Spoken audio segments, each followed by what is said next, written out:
महाराज की जय हो। आपके आदेश अनुसार इस बहरूपिये को बंदी बना लिया है हमने प्रभु। ये सब हो क्या रहा है? ये बस मेरा एक बहरूपिया है जो मेरे जैसा रूप धारण करता है और सबको यही बताते फिरता है कि यही सच्चा कृष्ण है। सुनो बंधु, तुम हमारे कान्हा की भांति दिखते अवश्य हो, किंतु इसका अर्थ ये नहीं है कि तुम स्वयं को द्वारकाधीश घोषित कर दोगे।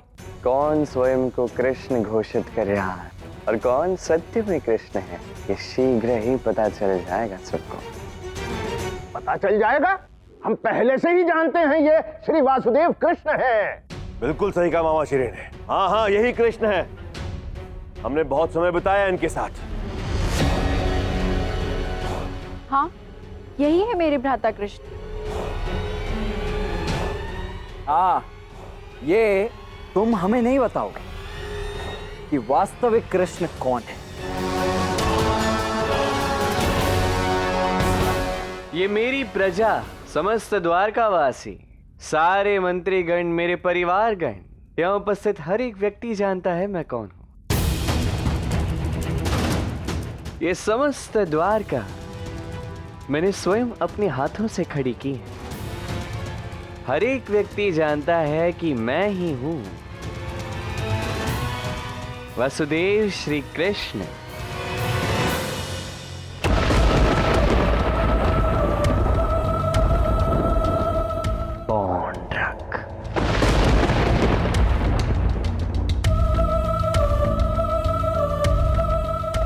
हम सबको बताओ तुम वास्तविक रूप से हो कौन और ये सब तुम क्यों कर रहे हो?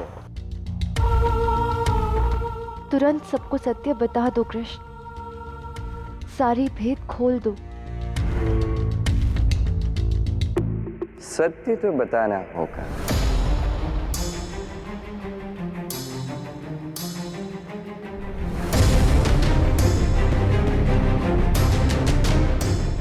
सत्य ये है कि मैं एक बहरूपिया हूं कृष्ण ने।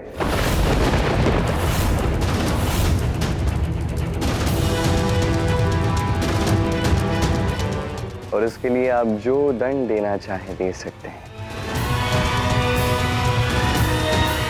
तो साहसे सैनिकों, इससे बंदी बनाकर कारागार में डाल दो। संसार को पता चलना चाहिए कि संसार में कृष्ण केवल एक है और एक ही रहेगा। कोई भी ऐसा वैसा बहरूपिया आकर कान्हा नहीं बन सकता। ले जाओ उसे।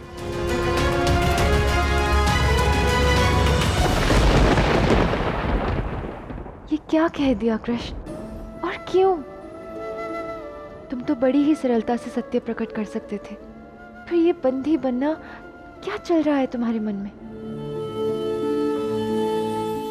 अभिनंदन बहरूपिये।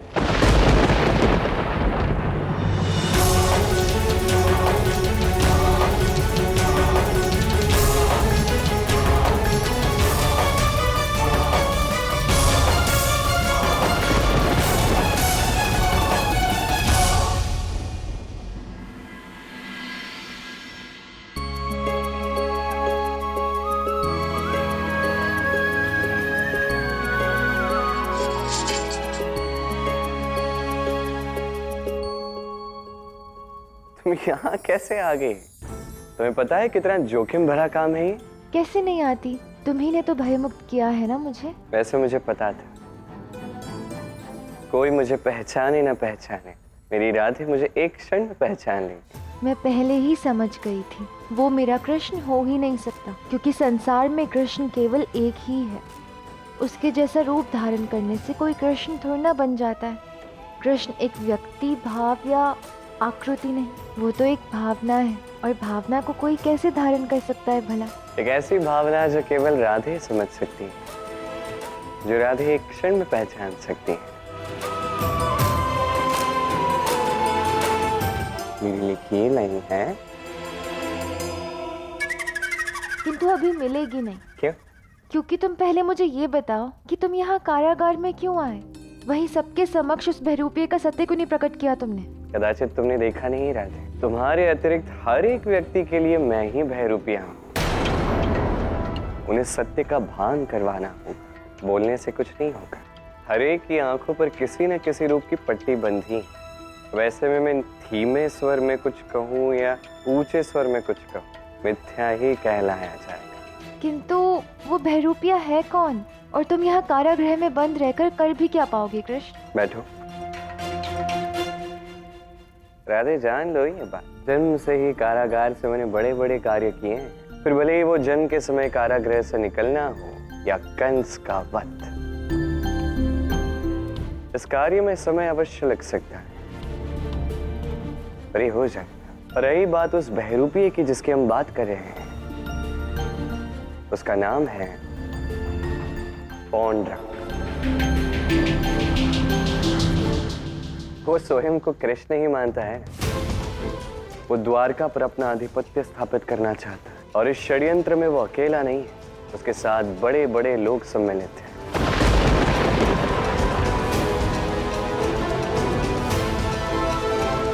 चिंता मत कर, तुम्हारा कृष्ण सब संभाल लेगा। बस मुझे एक वचन तुमसे चाहिए। कैसा वचन? सुभद्रा का विवाह उसी के साथ होना चाहिए जिससे वो प्रेम करती है, अन्य किसी से नहीं। और ये दायित्व मैं तुम्हें सौंप रहा हूँ राधा। इस संदर्भ में तुम्हारे अतिरिक्त किसी और पर विश्वास भी नहीं है मुझे। अवश्य, तुम निश्चिंत रहो। जिस प्रकार प्रेम हमें परिभाषित करता है ना, उसी प्रकार सुभद्रा भी प्रेम को समझकर उसी से विवाह करेगी जिससे उसे प्रेम होगा। तुम बस सुभद्रा को संभाल लो राधा, बाकी सबको तो मैं यहीं कारागृह से संभाल दूंगा। क्या कब से भूख लगी है मुझे, खीर खिला दो। इन लोगों ने तो तब से कुछ भी नहीं खिलाया मुझे।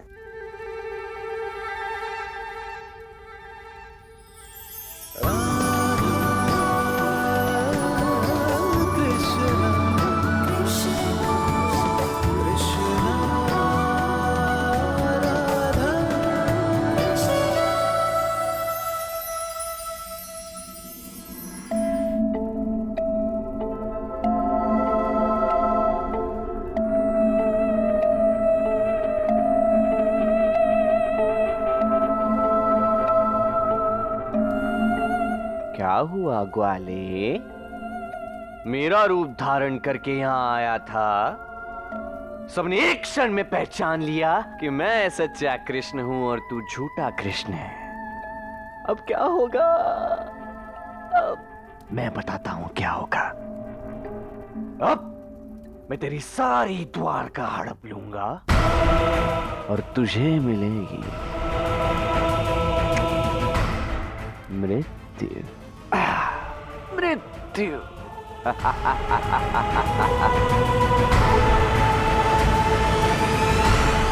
किंतु मुझे तो मृत्यु चाहिए ही नहीं, मुझे तो बस माखन चाहिए। तुम्हें माखन चाहिए? अरे हाँ, तुम तो कारागृह में 56 भोग लगवा देता हूं ना तुम्हारे लिए। अरे कैसे सोच लेते हो कि मैं तुम्हें माखन खिलाऊंगा? मति भ्रष्ट हो चुकी है। नहीं, मुझे लगा अब तक मुझे जीवित रखा है तो किसी उद्देश्य से रखा होगा। अब जीवित रखा ही है तो माखन भी खिला ही दो ना। उपहास लग रहा है ग्वाले? उपहास नहीं है ये, तुम जीवित हो क्योंकि मैंने तुम्हें रखा है जीवित। तुम जीवित हो क्योंकि मैं संसार को ये दिखाना चाहता हूं कि जब वासुदेव श्री कृष्ण पौंड्र इस भगवान के समक्ष कोई आएगा, मेरे विरुद्ध कोई खड़ा रहेगा, तो उसका क्या होगा। एक बार ये विवाह हो तो जाने दो ग्वाले, तत्पश्चात स्वयं देखना इन्हीं आंखों से कैसे मारता हूं मैं तुम्हें। क्या बात है, बहुत बड़ी बड़ी योजनाएं बना ली हैं तुमने, अद्भुत। किंतु कभी ये भी सोच के देखो कि अब तक मैं यहाँ पे क्यों रुका हुआ हूँ पौंड्रक? सोच ले, तुम यहाँ इसलिए हो क्योंकि मैंने तुम्हें यहाँ रखा है ग्वाले। तुम कहीं जा नहीं सकते। सरल सी बात है। सरल सी बात तो ये भी है कि जब मैं एक छोटा सा अबोध शिशु हुआ करता था, तब कंस के कारागार को तोड़कर भागा था। तुम्हें लगता है अब तुम मुझे यहाँ इस प्रकार बंदी बना के रख सकते हो?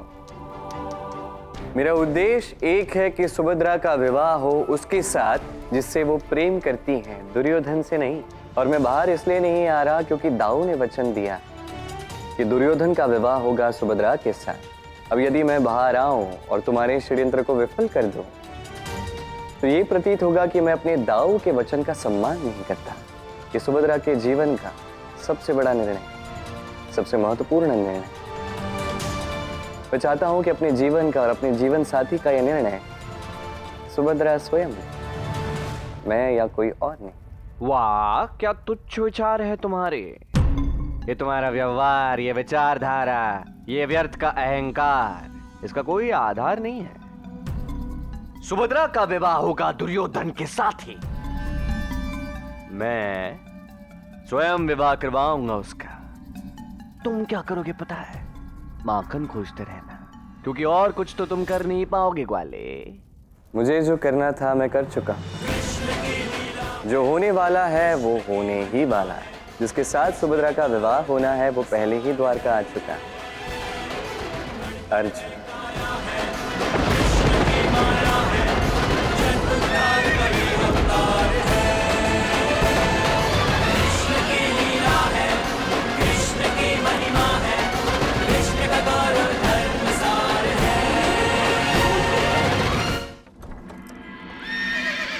ये मूर्ख अर्जुन यहाँ कैसे आ गया? मामा श्री, मन तो मेरा ये कर रहा है कि इसी क्षण इसके प्राण ले लूं। शांत दुर्योधन, इस समय हमारा एकमात्र लक्ष्य है सुभद्रा से तुम्हारा विवाह, जिसमें सबसे बड़ी बाधा था वो कृष्ण, जो कारागार में बंद है इस समय। रही बात अर्जुन की, इसे तो मैं संभाल लूंगा, तुम शांत रहो।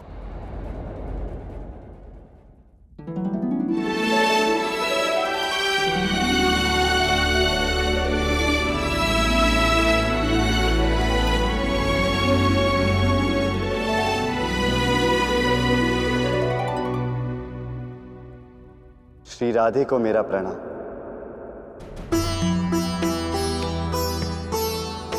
ये आप क्या कह रहे हैं अर्जुन? यदि संसार मेरे माधव को श्री कृष्ण कहते तो उनके परम सखी को राधे कैसे? श्री राधे ही कहेंगे ना। जितना माधव के विषय में सुना उतना ही आपके विषय में सुना, और आज अचानक आपसे मिलकर मेरा मन और आत्मा दोनों ही धन्य हो गई। मुझे भी आपसे मिलकर बहुत प्रसन्नता हुई। प्रणाम बलराम दाऊ। आओ अर्जुन, द्वारका में तुम्हारा स्वागत। किंतु इस प्रकार अचानक यहाँ? माधव ने कहा था कि हमारी अगली भेंट यहाँ द्वारका में होगी।